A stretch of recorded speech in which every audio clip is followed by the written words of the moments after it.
কসবা কাণ্ডের প্রতিবাদ এবার খিদিরপুরে কংগ্রেসের তরফে বিক্ষোভ দেখানো হচ্ছে, সেই ছবি আপনাদের সামনে রাখবো সরাসরি।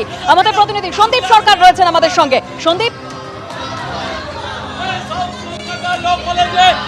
দেখো এই মুহূর্তে খিদিরপুরে দক্ষিণ কলকাতা কংগ্রেসের তরফ থেকে এখানে প্রতিবাদ মিছিল বের করা হয়েছে। খিদিরপুর, ফ্যান্সি মার্কেট, তার পাশাপাশি মোমিনপুর, এই সমস্ত এলাকার মধ্যে দিয়ে কংগ্রেসের প্রতিবাদ মিছিল, সেই প্রতিবাদ মিছিল খিদিরপুর থেকে শুরু হয়ে শেষ হওয়ার কথা রয়েছে ফ্যান্সি মার্কেটে। তুমি দেখতে পাচ্ছ একদিকে এই যে মিছিল, এই মিছিলে শুধুমাত্র তামান্না খাতুন, যার মৃত্যুর ঘটনা ঘটেছে বোমের আঘাতে, সেই তামান্না খাতুনের মৃত্যুর বিচার এবং আইন কলেজে যে গণধর্ষণ, এই দুই ঘটনার প্রতিবাদে সরব হয়েছেন কংগ্রেসের কর্মী সমর্থকেরা যারা রয়েছেন। কথা বলে নেব। আজকের এই ঘটনা দক্ষিণ কলকাতার ল কলেজের মতো একটি কলেজের ভেতরে ধর্ষণ, গণধর্ষণের ঘটনা, তার প্রতিবাদ, সেই কারণেই কি এই মিছিল আপনাদের? একদম তাই আপনাদের বলছি। এটা হচ্ছে কলকাতা পোর্ট বিধানসভায়, এখানকার এমএলএ, এখানকার কলকাতার মেয়র ববি হাকিমের কেন্দ্র। ববি হাকিম নিজে বলেছে তিনি তাকে চেনেন না, কিন্তু আমরা জানি তিনি তৃণমূলের, তিনি কলেজের ইউনিট সভাপতি ছিলেন, কলেজের জিএস ছিলেন, এবং থাকার জন্যই তাকে কলেজে চাকরি করে দিয়েছে তৃণমূলের নেতারা। মনোজিৎ মিশ্রকে তৃণমূলের নেতারাই তাকে চাকরি করে দিয়েছেন কলেজে। তার জন্য মনোজিৎ মিশ্র আজকে কলেজে চাকরি করছেন। আমরা ধিক্কার জানাই মমতা ব্যানার্জিকে। ভোটের সময় বলেছিলেন বাংলার মেয়েকে চায়, কিন্তু বাংলার মেয়ে আমাদের পশ্চিম বাংলার মহিলাদের চায় না। একেবারে সন্দেহ এই মিছিল থেকে যেভাবে দোষীদের শাস্তির দাবি উঠছে, সেভাবেই কিন্তু তৃণমূলকে নিশানা করা হচ্ছে কংগ্রেসের তরফে। ধন্যবাদ সন্দীপ। নন্দীগ্রামের সমবায় সমিতির ভোটে এবার জয়লাভ করলো বিজেপি। নন্দীগ্রামে কালীচরণপুর সমবায় সমিতির ভোটে জয় পেয়েছে বিজেপি, একেবারে দখল করে নিয়েছে বিজেপি।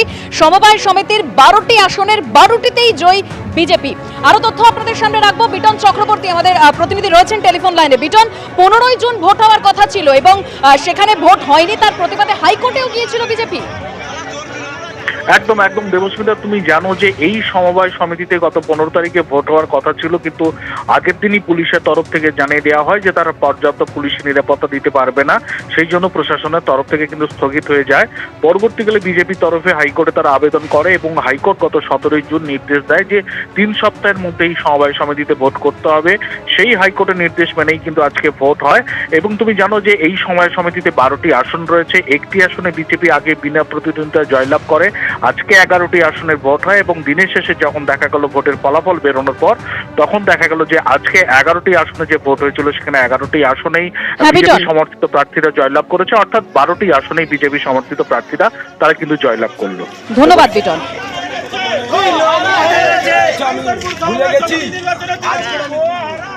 14 তারিখে জানানো হলো আমাদের যে ভোটটা পোস্টপোন করে দেওয়া হয়েছে। তার কারণ হিসাবে দেখানো হলো যে সাফিসিয়েন্ট ফোর্স দিতে পারবে না বলে। আমরা হাইকোর্টে গেলাম, হাইকোর্টে 17 তারিখে অর্ডার হলো যে অর্ডারের দিন থেকে 21 দিনের মধ্যে ভোটটা করাতে হবে। তাই আজকে কোর্টের অর্ডারে ভোট হলো। আমরা 12টি আসনের প্রার্থী দিয়েছিলাম ভারতীয় জনতা পার্টির পক্ষ থেকে, 12-0-তে আমরা জয়লাভ করেছি। তৃণমূল কংগ্রেস পুলিশ দিয়ে ইলেকশনটা বন্ধ করেছিল, কিন্তু পুলিশদের ভোটে জিততে পারলো না, যুদ্ধে পরাজয় হয়েছে। এটা তৃণমূল কংগ্রেসের নন্দীগ্রামে অস্তিত্বহীন একটা রাজনৈতিক দল। এখনো পর্যন্ত 13টা সমবায় সমিতি নির্বাচন হয়েছে নন্দীগ্রাম 1 নম্বর ব্লকে, আমরা 9টিতে জয়লাভ করেছি। আবার 4 তারিখে একটা নির্বাচন আছে, জুলাইতে শ্রীপুর নির্বাচন আছে সমবায় সমিতি, আগাম ঘোষণা করছে, সেখানে 12-0-তে আমরা জয়লাভ।